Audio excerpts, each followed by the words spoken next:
Pull the springy thing in the back. And just I hope that was good for you.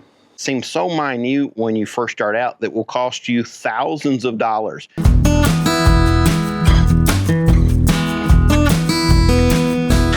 That was strangely satisfying. Hey, Tony, I'm a new tractor owner. I need to know how to size my PTO shaft to the tractor. Well, new tractor owner, let me walk you through the steps. You're going to need a few things to do this, and we're going to talk about it with the most simplest of tools. You're going to need a tape measure, you're going to need a memory, or you're going to need to write it down, and you're going to need a grinder and probably a flat wheel to knock some burrs off of the shaft after you cut it off. Also, Tony, I've heard that hooking up PTO shafts are really hard. You got anything for that? Well, yes, new tractor owner, I do have something for you. PTO shafts are probably one of the things that I loathe hooking up, and especially in small compact tractors like this. There's very little room to work. You got a small area, and you gotta get in here with all that. So subcompact tractors are harder to me than even a medium-sized tractor, but I've got a solution. It's called a PTO link. I did a video on this back in the Farm Machinery Show. You have bigger, right? And in the past, there was just like one size fits all. Right. Now you've got this small one. So this doesn't add a huge amount of weight. That's kind of sold me on it back then. Now we got a set of them. And basically it's a collar that hooks onto the back of your tractor. Slide it up on, clicks on, it stays on your tractor. And then the other part has the PTO shaft that you will hook up to your implement side. And once you get them hooked together, once the shaft is hooked to this, from then on, all you're gonna have to do is literally just hook it in, rotate it up, and locks in. You have one little pin. That's an extra safety feature. Other than that, it's done. That's how easy it is to hook your PTO up. Let's show you why it's important to do this first.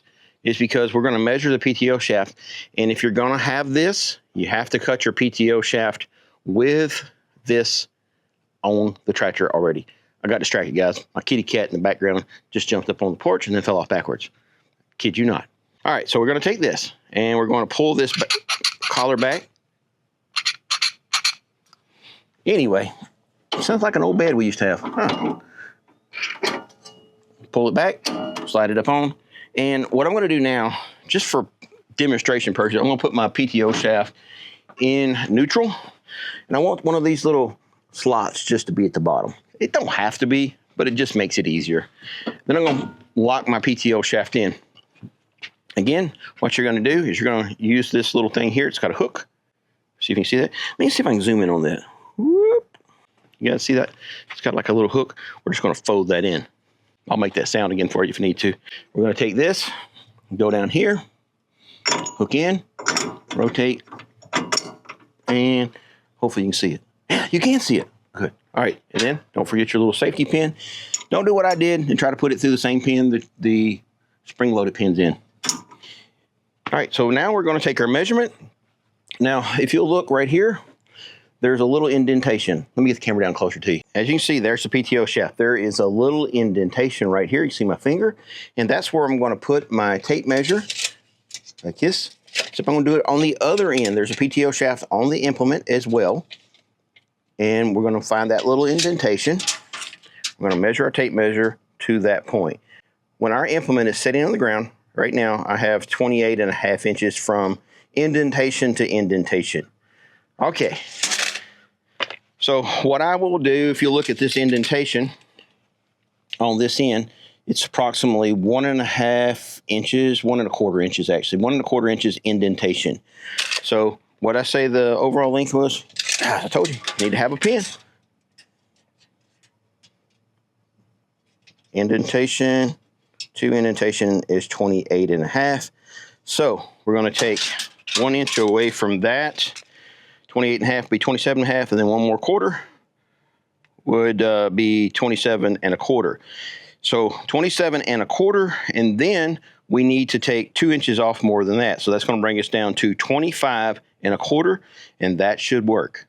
All right, let me show you what I'm talking about. I am talking about this implement as it raises up. It literally because of the way the arms work. And this is a subcompact tractor which uses a modified Category 1 3-point hitch. But even if you were using a standard 3-point hitch and say you're in your bigger tractors, it still happens some, but not to the degree that it happens in a subcompact. Subcompact, because of the angles of the arms, it really rotates up really fast and pulls in really fast. I think that's what I'm trying to say. All right, I'm going to pull the 3-point hitch up, and you're going to watch this line right here. This is going to, as it comes up, it's going to move really close to the tractor. See how the implement's getting closer? So the shortest distance is always going to be between point A and point B. And in this case, point A and point B is closer here. What'd you do with your tape measure, Tony? All right, so let's just give it another shot. So at this point, it's 25.5. When it was in the down position, it was 28.5. That's why we're going to give it the extra 2 inches and a little more. Bigger tractors, you can give it like 3, but these shafts are so short, don't know if it'll work. So this is our new shaft, and if you look at it, I got it sitting up here fairly straight. Now what you have to do is you have to hold this end up, and you want it to be, you want to measure it from end to end. And I believe this is going to be about 36 inches. I measured it earlier, but I can't remember. Yep, 36 inches. So what does that mean is when we get this, when we get it all cut down, that the fully collapsed position should be 25.25 inches. That's not a lot. So if we take 25.25 inches and take off, we're going to take off 11 and, or excuse me, we're going to take off, what did I say, 25.25? We're going to take off 10.75 of an inch.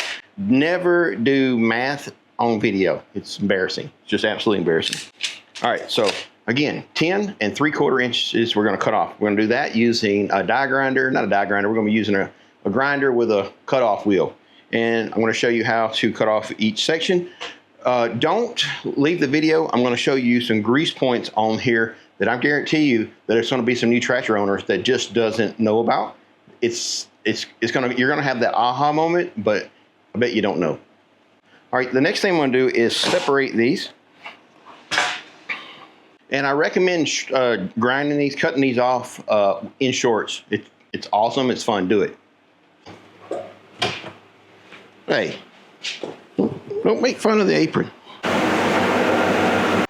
So what we're going to do is cut this plastic piece off first, just using the cutoff wheel to go around it. And we're going to do that on both sides. And then we're going to cut the metal. So we're going to cut this back 10.25. And if you look here, there's about 1 inch sticking out on the shaft on this one and also on this one.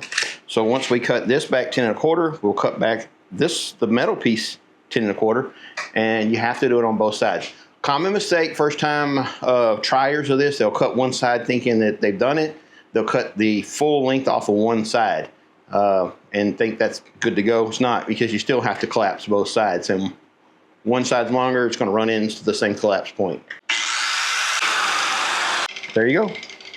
Here, now the metal is exposed. I want to find my little mark here, and there's a sticker on this one.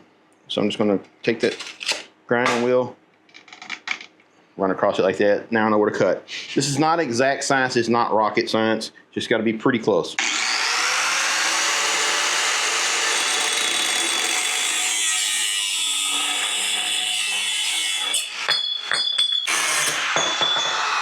All right, so this is a flapper wheel. I'm going to just take this and put it on the grinder, knock off all the burrs. You want that to slide in and out on that shaft, the inner shaft to slide on the outer shaft really easily. Don't forget to wait. I'm going to show you something I bet you don't know.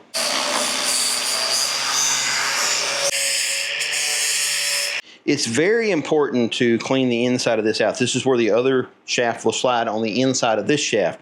So if you don't have a flapper wheel to kind of clean this up, you can use a file or possibly a screwdriver just to rake around on the inside to make sure that there's no burrs sticking off, or you can always use your wife's favorite kitchen knife. I hope the detail works out on this. Now there's 3 sides of this. So what I like to do is take my grease gun, I put a couple of shots on each one. I am not afraid to put some extra grease on this.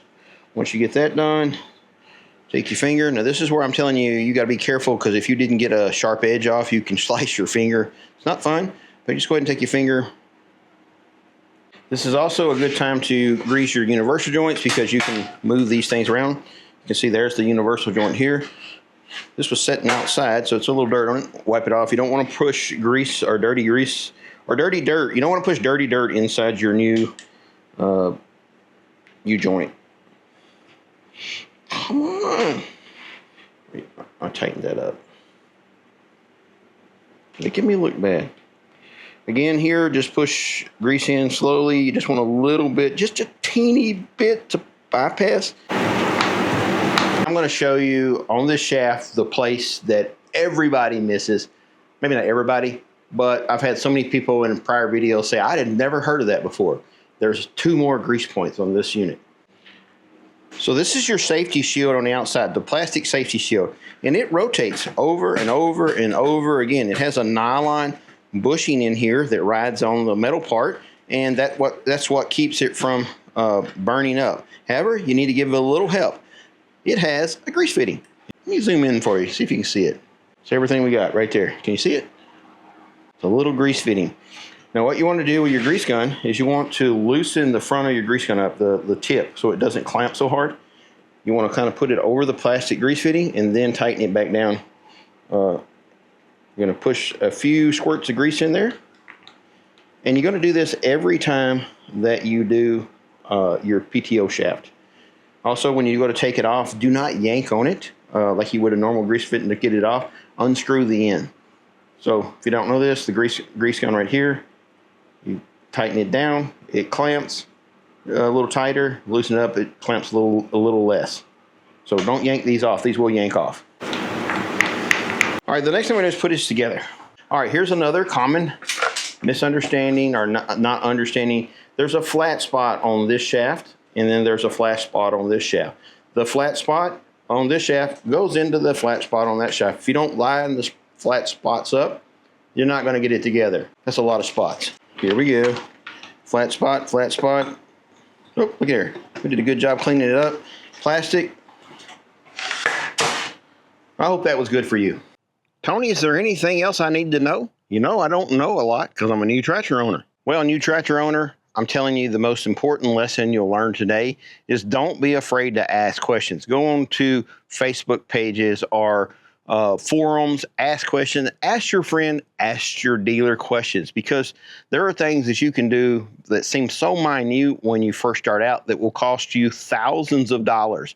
And not sizing your PTO shaft correctly is one of them. Let me tell you what will happen.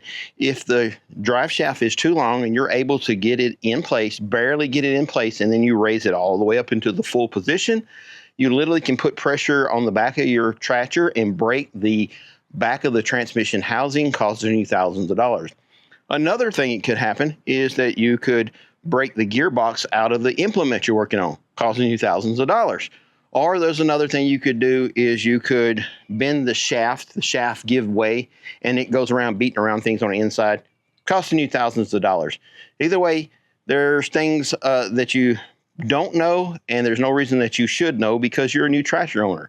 Ask your dealer, ask your friend that owns the tractor, ask the forum, ask the Facebook group. So one other thing I want to talk to you about is the slip clutch. Now some units will have a shear pin, and a shear pin is a soft bolt that it breaks before anything else breaks. That's its purpose.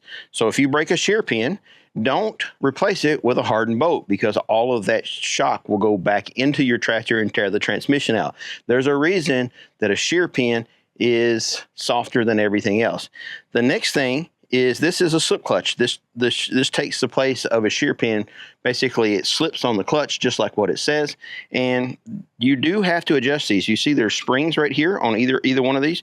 You come in and loosen these up and retighten the length of the spring based upon what horsepower tractor you have. When you get your piece of equipment, you'll have a manual that tells you how to adjust your slip clutch, or a slip clutch manual will come with your piece of equipment. It's very important that you do this and maintain your slip clutch. So every so often you need to take the slip clutch apart, clean it, and otherwise it can literally rust together on the inside and not provide any protection to your tractor.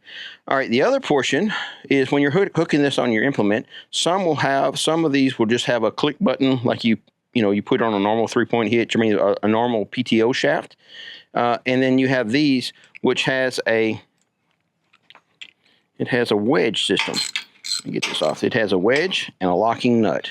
We'll pull this off here.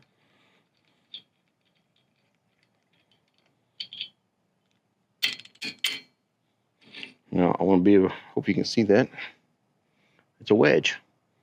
So as you tighten it up, it wedges in harder, and that keeps this from coming off.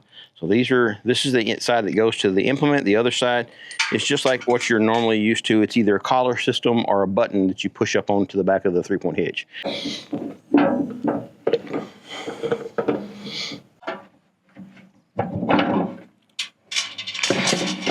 And it fell out again. All right, we'll put the shaft back in once we get this done. So what you're going to do next is you're going to find the hole with the wedge. One side is bigger than the other, it'll only go on one side. And you got to kind of rock this slip clutch back and forth until it finds that spot that it'll go through.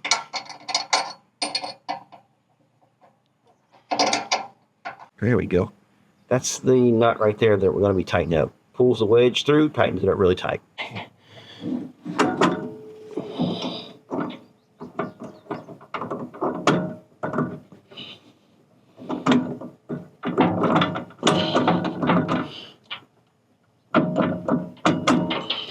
Push the button, slide it up, it locks in place. All right, there's a safety chain on both ends. Make sure you hook these up. And what that does is it keeps, as the shaft winds up, it locks it in place and has the shaft spin on the inside of this protecting, because so many people in tractors have been injured by getting wrapped up. If you get like a shirt sleeve or something pulled into the shaft, it literally can wrap you around it. A 25 horsepower tractor has no problem breaking your arms off. Thanks, Tony, for showing us how to cut the shaft. That is awesome. Oh, shucks, new tractor guy. Thank you so much for that. Listen, I appreciate you watching our channel. If you have any more questions or if you would like me to make a different type of video like this, please reach out in our comment section or reach out on our website, Tony'sTractorAdventure.com. We have a contact link there. You can write a question in the contact page, and I'll always answer. God bless. Have a great night.